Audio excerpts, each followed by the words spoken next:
તો છે ને અને જગન્નાથ ચોકડી પર જ બેસો, રોડ બધા જામ કરી દેશું, એક ગાડી છડકે નહીં. આ મન્નત ભૂખ હડતાલ પર બેસીશું અને અમે નાસી ટીમ સાથે બધા જોડે અમને ન્યાય નહીં મળે ત્યાં સુધી અમે ભૂખ હડતાલ પર બેસીશું. રાત દિવસ બેસશું, ભૂખ્યા તળપા અમારા છોકરાઓને લઈ પરિવાર પોસવું પડે છે. અમારે સરકાર છોકરાઓની સ્કૂલ ડ્રેસની ફીઓ કઈથી લાવવાની? એમાં છોકરાને અમારા ધંધા આટલી મોટી દુકાનો બહાર તમને નહીં નડતી અને અમારા નાના ઝૂંપડા અમે હાટડીઓ ચલાવીએ છીએ અને આપણે કોર્પોરેટર લોબી મતલબમાં ચલવે છે, જ્યાં ઝૂંપડાઓ છે તે હટાવ્યો છે, જે પાકા કન્સ્ટ્રક્શન મોટી હોટલો છે ત્યાં કશું પણ હટાવ્યું નથી. તો આ બેવડી નીતિ શું કામની છે સરકારની? અમે માનીએ છીએ સરકારની જગ્યા છે. હા, 22 મીટરનું કે છો બધા આવી જાય છે તો ભાઈ એમને બી હટાવો. કાયદા બધા માટે સરખા હોય છે ને, એ અબજોપતિ હોય કે રોડપતિ હોય. બાબા સાહેબે સંવિધાનમાં હક આપ્યો છે, પ્રધાનમંત્રી પણ એકમત આપે અને ગરીબમાં ગરીબ માણસ હશે તે પણ એકમત આપે છે. તો એ મતનો અધિકાર છે. તો એ જ રીતે હોટલોના પણ તોડો દબાણ, પછી ઝૂંપડાના તોડો. પહેલા મોટાને તોડો, પછી નાના પર આવો તમે. બરોબર છે? આ રીતની બેવડી નીતિ અમે ચલાવીએ નહીં ને અમે સખત આનો વિરોધ કરીએ છીએ ને અમે ભૂખ હડતાલ પર બેસવાના છે. જો યોગ્ય નિર્ણય ન હોય તો અમે બધા ભૂખ હડતાલ પર બેસવાના છે. અમને 2 દિવસમાં નિર્ણય નહીં મળે તો અમે અમારી લાડીઓ પાછી ચાલુ કરી દઈશું બાંધીને.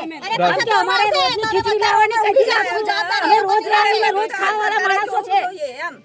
અને સરકાર જો અમને નિર્ણય નહીં આપે તો અમે પાકી દિવાલો કરીને તઈ બાંધશું રોડ પર. પાકી દિવાલો કરશું તો કાચું ના બાંધો તો પાકી દિવાલો બાંધશું. તંતર કરીને બાંધીને એ કરશું જો સરકાર નિર્ણય નહીં આપે તો.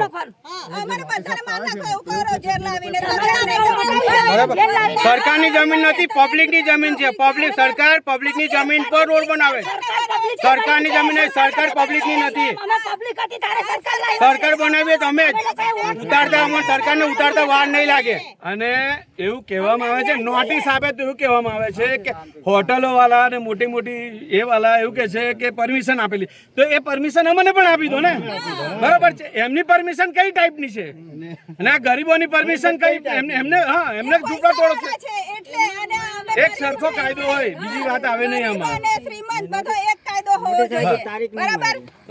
સરકારે બધું જોવું જોઈએ. રસ્તો બન્યો તારે હેઠા, કોઈ મંત્રી આવે તારે હેઠા.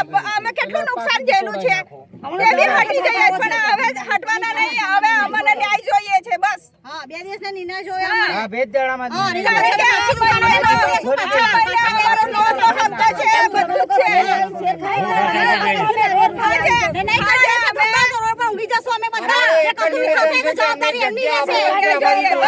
ચાલે, અમારું ગુજરાન ચાલે. નામ પુષ્પાબેન સુનિલભાઈ મોરે છે. હું તે લારી પર ચાની લારી પર ધંધો કરું છું, જીવીને ખાઈએ છીએ અમે. બરાબર? પછી હવે એ લોકોએ અચાનક જ આવીને બધું તોડાયું. અમારો બધો સામાન બી બગાડ્યો, બધું ફેંકવામાં ગયું અને પછી આવીને એ લોકો ઊભા રહી ગયા કે તોડો. હવે કે અમારું એટલું બધું નુકસાન થયું, મારે ઘરની લોન ચલાવવી પડે, બધું જ ચલાવવું પડે ઘરનું. આ છોકરો છે, મારા છોકરાનું કાર્ડ છે, એ પેરેલાઇઝ છે, એને બી પોસવું પડે. છોકરી છે, ઘર બધું ચલાવવું પડે. તો હવે અમે ચલાવીએ કેવી રીતે? ધંધાને પર જ છે અમારું, બીજું કંઈ નહીં કે કશું નથી. એટલે અમારે છે ને એની પર જ જીવી ખાવાનું છે. એટલે અમે વિનંતી કરીએ છીએ, અમારે કંઈ એટલું બધું એ નહીં કરવાનું, પણ અમારા પાસે જેટલું જ અમારું હતું થોડું ઘણું આપો. અને સરકાર મોટા વાયદાઓ કરે છે.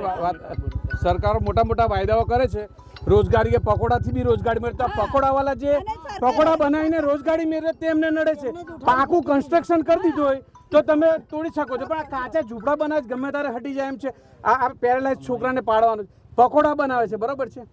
પકોડા જે બનાવે છે તમે કહો પકોડાથી બી રોજગારી ઊભી થાય છે તો પકોડા બનાવીને લોકો જીવે છે તો એમને જીવવા દો ને, શું કામ તોડી નાખો છો? એને ક્યાંક અડચણ રૂપ છે કોઈને? તમે આજે બધા આજે બધે બિલ્ડરો મોટું બધું દબાણ કરી લે તો ત્યાં કશું બોલતા નથી તમે. ને આ ભજીયાની લારી હોય, કોઈની ચાની લારી હોય, કોઈની નાસ્તા પાણીની લારી હોય, તે તોડીને તમને શું આનંદ મળે છે? આમ કે સરકાર એવું કહે છે કે રોજગાર છે, પકોડામાં બી રોજગાર છે, તો એ પકોડા બનાવે તેમને શું કા તમે તોડો છો? એમની જાતે રોજગારી મેળવે છે તો મેળવવા દો ને. ને સરકારનો નિયમ ગરીબી હટાવવાનો નથી, ગરીબોને હટાવવાનો છે.